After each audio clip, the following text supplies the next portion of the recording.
Boa noite, meus amigos. Tudo bem? Eu sou Igor Abrantes, estamos aqui em mais um Evangelho Online, aqui direto da Federação Espírita Paraibana. E hoje vamos falar sobre o capítulo 20, os trabalhadores da última hora.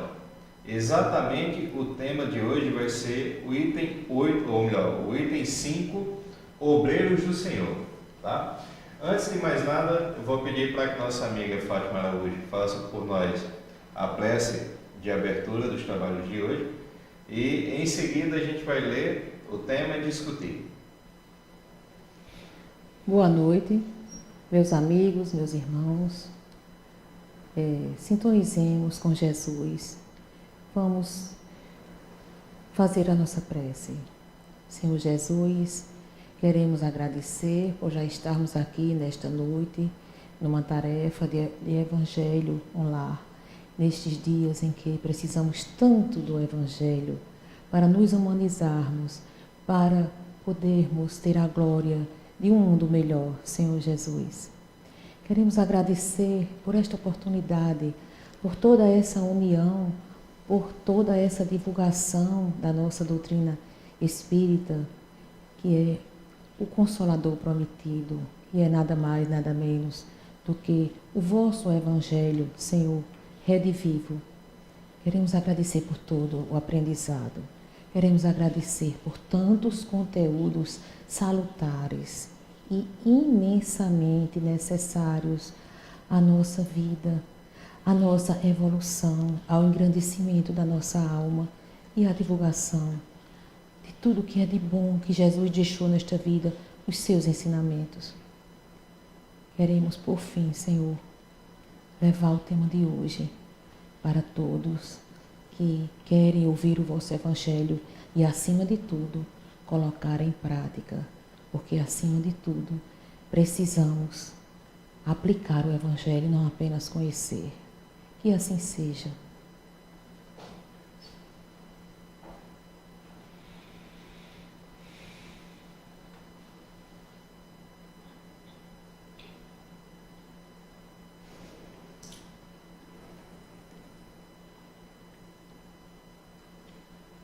Então vamos lá? Sim.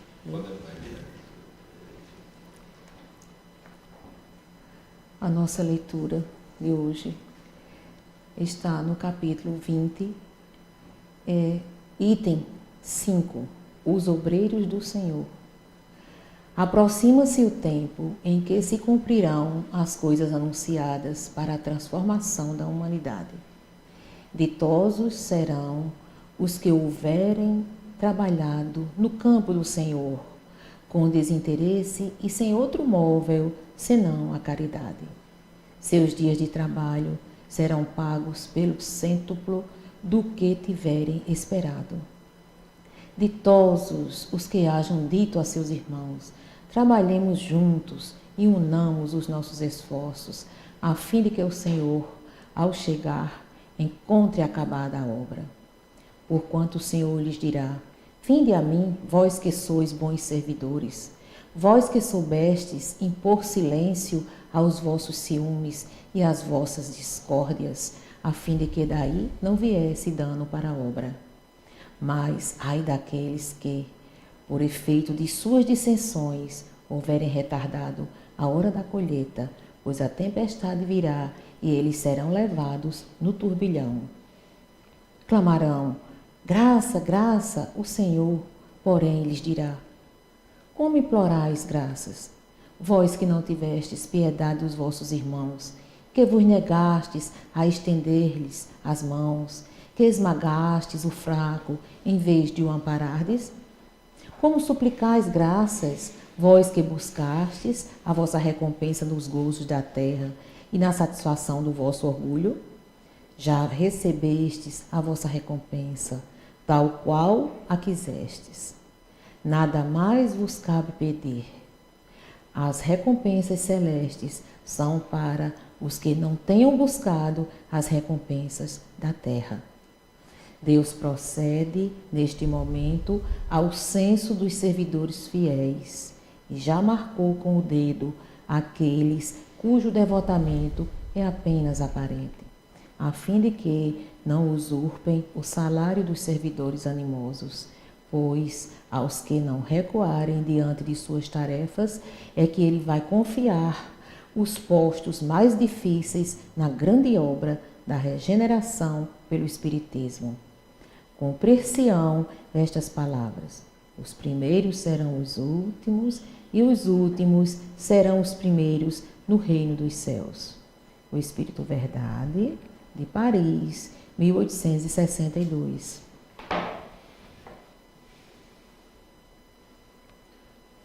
É interessante que nesse pequeno trecho do Evangelho de hoje a gente vê inúmeros ensinamentos, né? Muitos. Primeiro ele fala em relação à humildade e ao conhecimento necessário para que as nossas desavenças individuais não venham a prejudicar o trabalho coletivo, né? Ele diz aqui, logo no começo, ele coloca que se nós cuidarmos para que as nossas qualidades coletivas não sejam dominadas pelas nossas vaidades individuais. Não é? É interessante isso daqui, porque muitas e muitas vezes a gente vê que o trabalho coletivo, o trabalho da caridade, ela precisa de vários braços. E às vezes a gente se vê tão pequeno diante dos nossos erros, a gente acha que porque a gente erra, não pode participar daquele grupo, porque a gente vai menosprezar aquele trabalho ou comprometer todo aquele grupo ali. Por conta do egoísmo, tão somente, né? Isso. Por conta do orgulho, a vaidade. Que são filhos diletos do egoísmo. Então, as pessoas deixam de cumprir este trabalho aqui, e o que foi dito, esse trabalho aqui, ao qual Kardec deu esse item, os obreiros, o título de obreiros do Senhor, nada mais, nada menos se referindo àquela vinha do Senhor. Né? Que a vinha do Senhor é o quê? A terra, como você falou, é o coletivo, é a terra aqui. E nós, a humanidade, somos exatamente aqueles trabalhadores, que tem os trabalhadores da primeira hora, da segunda, da terceira, do meio-dia. E nós, espíritas, somos os trabalhadores da última hora. Então, como nós temos ainda mais do que os outros, a grande responsabilidade, não é? De trazermos assim os ensinamentos bem em dia, a grande responsabilidade a colaborarmos nesse projeto, neste grande projeto da Era da Regeneração, já por sermos os trabalhadores da última hora, esses últimos aqui, que serão os primeiros, e como a nossa grande responsabilidade, como é imensa. Então, e também de levar os exemplos aos outros, de divulgar o bem, de atuar na sociedade dentro dos ensinamentos do Cristo, e por aí vai a nossa grande responsabilidade. E, como foi ressaltado, considera-se como nós espíritas, os trabalhadores da última hora, realmente, como você ressaltou, o peso da responsabilidade. Não é de fato por sermos espíritas que sejamos esses trabalhadores. É evidente que o conhecimento nos orienta, nos norteia em busca do aperfeiçoamento e de nos polirmos de todos esses entraves que bloqueiam o trabalho recomendado pelo Cristo. Exato. Então, para que sejamos e exerçamos essa tarefa de trabalhadores da última hora, devemos estarmos sempre em vigília, como Jesus mesmo recomendou. Vigiai, para quê? Para que as fraquezas não superem, né, os nossos esforços em busca da obediência dos mandamentos. Abraçarmos essa responsabilidade com garra. Né? Exatamente.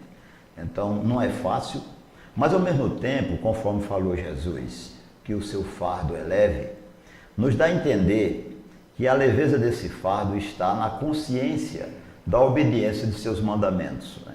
Então, com essa consciência, os problemas continuam, as decepções, as frustrações, mas essa consciência faz com que nós enfrentemos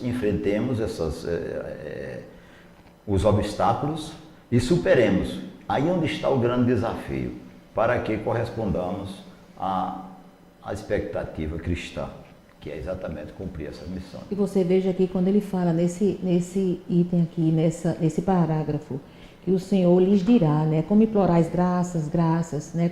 Quando ele pedir piedade, quer dizer, o servo que não foi fiel, que não foi piedoso, que não praticou a caridade, porque o grande segredo é praticar, fazer o serviço, fazer o trabalho dentro da qualidade, porque não importa a quantidade de horas que você deu.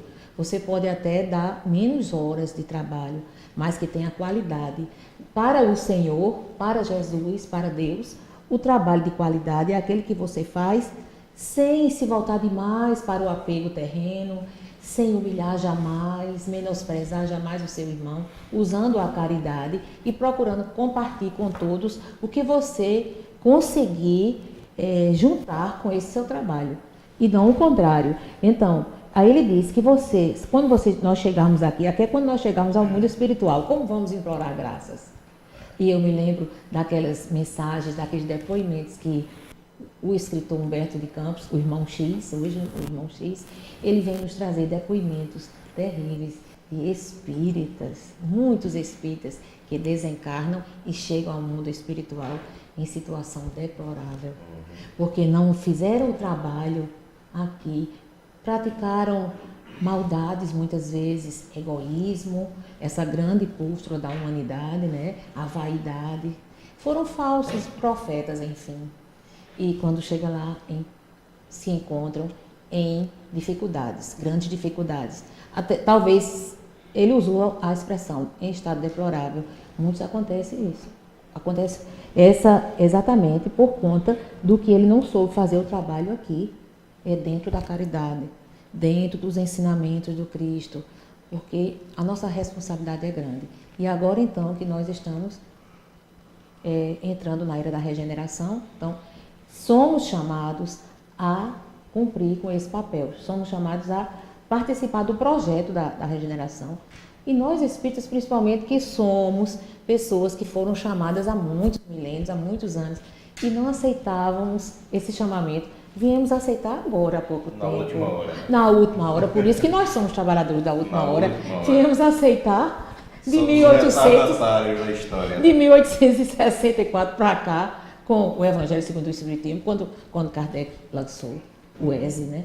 Quer dizer, estamos atrasados. Assim, temos que andar mais rápido nesse processo de reforma íntima, de melhoria, de amor ao próximo. Vamos nos abraçar mais, amar mais. Com certeza. E o Espírito de Verdade, que ele coloca essa questão de graça, a gente suplicar a graça, o perdão, o amor do Cristo, o amor de Deus, quando na verdade a gente não dá esse amor. Quantas e quantas vezes alguém já necessitou do nosso perdão e a gente negou o perdão àquela pessoa? Quantas vezes a gente negou de ser humilde perante aquele que necessitava apenas de um colo, de um abraço, de alguém que entendesse.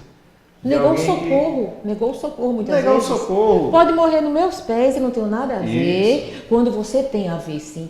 Todos nós temos somos a ver. Responsáveis somos responsáveis outros. Através das leis morais, a lei da fraternidade, a lei da igualdade. Você é responsável por mim, eu sou por você. Eu sou responsável por ele, por mim, sim. Quando o Espírito de Verdade coloca exatamente isso aqui, você agora vem me pedir graça, quantas e quantas vezes te pediram graça e você negou isso no plano terreno? A gente sempre exemplifica com o plano terreno, mas a gente sabe que na erraticidade, durante a nossa vida espiritual, entre as encarnações, a gente também vivencia essas situações.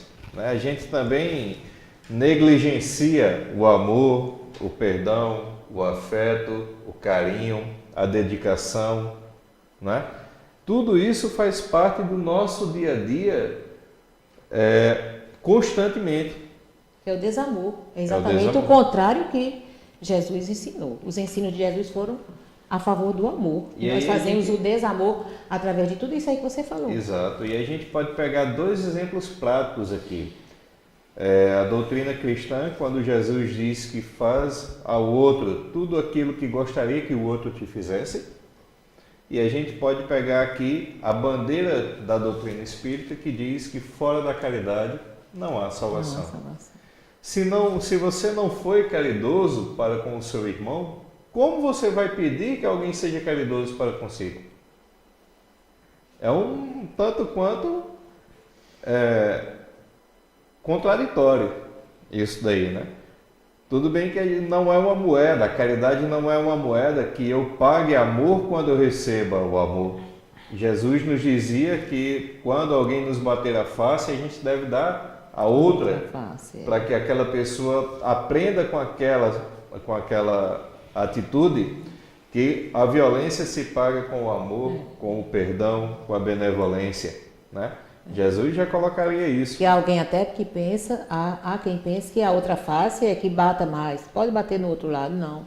A outra face é exatamente a face do perdão, a face da própria misericórdia para com aquele irmão, a compreensão, para com aquele irmão desequilibrado. Isso. Precisa também colocar o amor sempre em prática. Aliás, o amor é uma virtude, é uma ferramenta com a qual nós temos que trabalhar dia a dia, palmo a palmo, hora a hora. Meu pai, ele costuma dizer que quando alguém grita com você, é um pedido de socorro. Quanto mais alto aquela pessoa grita com você, mais necessitada do seu afago ela está. É verdade. Mais necessitada, então não adianta você gritar em resposta, porque não vai ter a harmonia do ambiente. Às vezes a pessoa está desesperada, né? Ela está desesperada em busca de um apoio e aí você vai dar de volta exatamente o contrário. O que ele fez com você, quer dizer, você tem que dar amor exatamente, compreensão, pedir calma, porque tudo isso é amor. E nesse ponto aqui, que Jesus ressalta, quando for pedir graças, né? Então, é algo que muitas vezes nós somos tentados a esperar pela graça. E a nossa doutrina, uma de suas grandes virtudes, é esclarecer que nós não devemos esperar pela... A graça existe. O Pai que é bondoso, é evidente, nós fracos, tratamos bem os nossos filhos, como não é o caso do nosso Pai que é perfeito. Mas nós temos o dever de não esperar pela graça. Eu tinha essa impressão antes. E eu já me deparei com pessoas que não vamos nos preocupar, nós estamos salvos porque existe a graça divina.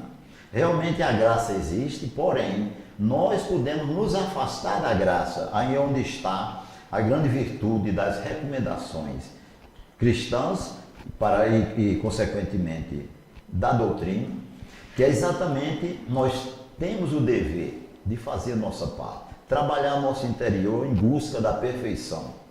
E que um dia chegaremos lá com a grande dogma da reencarnação, porque numa reencarnação só jamais nós chegaríamos a merecermos de fato a graça, de nos aproximarmos de fato do Cristo, que é esse o grande lema de nós espíritas e espíritos, né? Encarnados e desencarnados.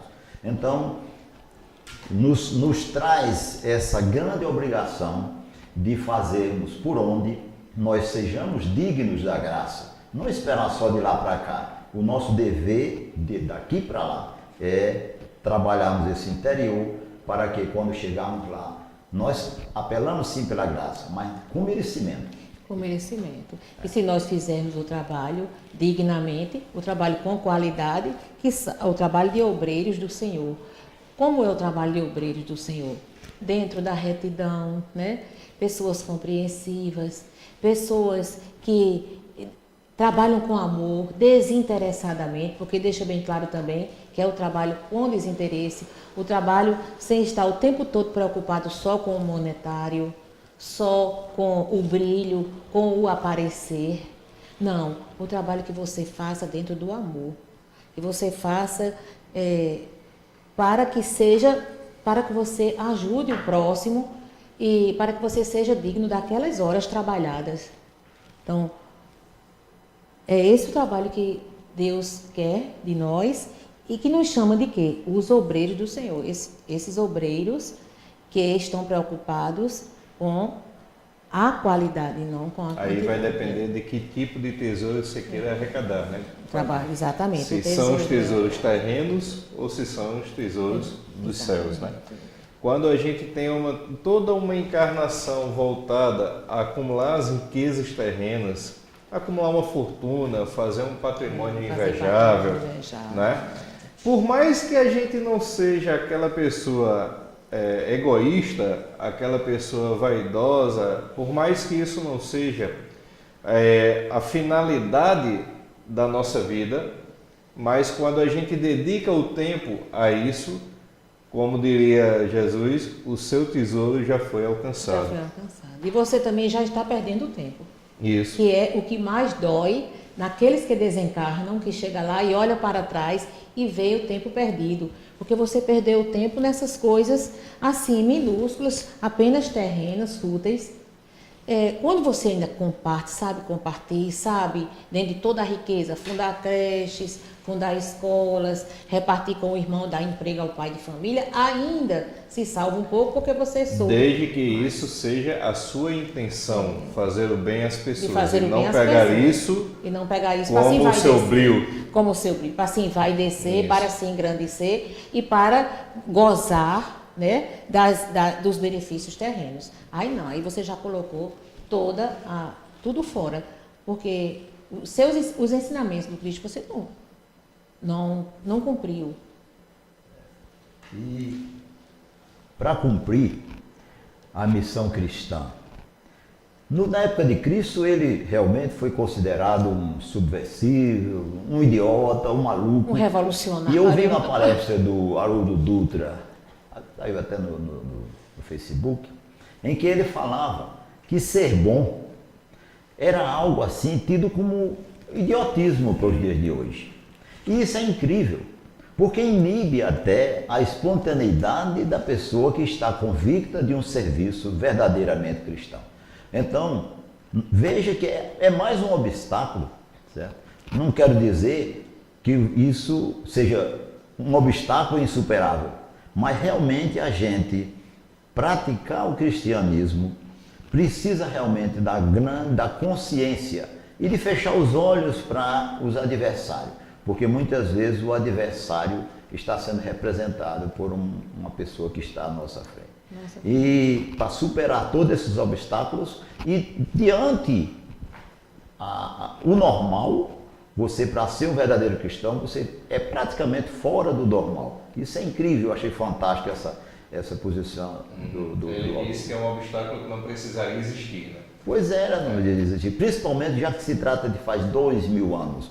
Na época de Cristo, em que o judaísmo tinha aquela sua postura que não fantástica, porém um pouco egoísta, com a diferença, foi um grande impacto. Então eu diria até que é compreensível que o cristão, os seus contemporâneos, realmente se decepcionasse com a boa nova, que era algo inédito, né?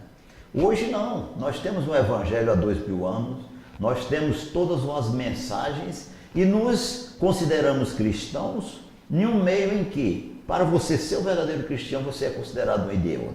Ouvi até um amigo dizer, fulano não vale nada, porque ele se converteu realmente às mensagens cristãs. Então, isso é interessante, não é decepcionante, mas tem até aqui, não se envergonhe de ser um cristão, seja qualquer religião.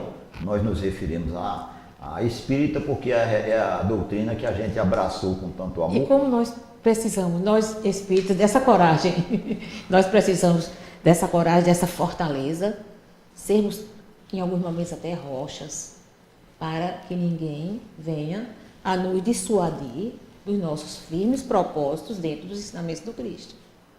É necessário todo dia você estar ali se policiando e ao mesmo tempo também procurando melhorar, fazer a sua reforma íntima e levar o exemplo aos outros, porque o exemplo é bem mais importante do que palavras.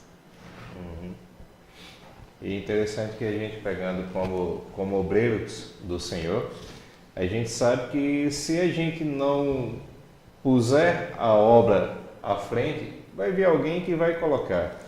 Mas aquela situação que dependia de nós vai deixar de existir naquele momento, né? Quando a gente poderia expandir muito e muito mais a vinha do Senhor, não é assim? Então, se nós somos obreiros do Senhor, que façamos isso com toda vontade, como nosso irmão Sebastião colocou aqui. Vamos arregaçar as nossas mangas e realmente colocar de pé a nossa instituição de bem, de amor, de caridade. Não o nosso templo, mas o nosso propósito moral de melhorar a si mesmo para que a humanidade venha a ser melhorada. Porque o avanço moral é bem mais importante, Kardec já nos dizia, né? Bem mais importante do que o avanço intelectual. O intelectual também é importantíssimo, porque você sabe que vai ao lado o conhecimento. A nossa doutrina, a doutrina do estudo do livro, ótimo, maravilha, mas nós precisamos avançar, acima de tudo, moralmente. Isso. Porque senão você, quando chegar lá, você vai chegar em estado deplorável no mundo espiritual. Você não vai conseguir, né, a sua evolução aqui na Terra, e muito menos quando você adentrar no mundo espiritual, quando chegar esse momento. Então, o avanço moral, porque muitas vezes o intelectual apenas, só o avanço intelectual esquece o moral, é até perigoso, porque é uma ferramenta fortíssima a intelectualidade. E a pessoa intelectual, cheia de conhecimento, cheia de pompa e de orgulho, ela é capaz de menosprezar muita gente e derrubar muitos projetos de Deus até, por conta dessa intelectualidade, desse brilho, dessa vaidade, sem o moral. Então, o moral é o principal dentro desses obreiros do Senhor. No projeto de obreiros do Senhor, o moral está acima. É o carro-chefe. É o carro-chefe, é o carro-chefe. Carro-chefe. Bem, então vamos chegando ao final de mais um programa, agradecendo a oportunidade de estar aqui depois de tanto tempo e agradecendo a todos vocês que estão aí do outro lado, que sejamos realmente obreiros do Senhor, que possamos sair em busca de novas oportunidades de prática de bem, do amor e da caridade, certo? Então vamos fazer a nossa prece final. Eu vou pedir para que nosso irmão Sebastião faça em nome de todos nós a prece de encerramento de hoje. Pai Jesus, com vossa sabedoria e poder, queremos agradecer essa oportunidade e que essa nossa mensagem, com nossas limitações, mas com o sentido de amor com a qual propagamos, atinja os corações, atinja seu objetivo e que vós, Divino Pai, estenda suas bênçãos a todos os lares que nos ouvem nesse momento. Que a paz do Cristo esteja com todos. Amém. Que assim seja.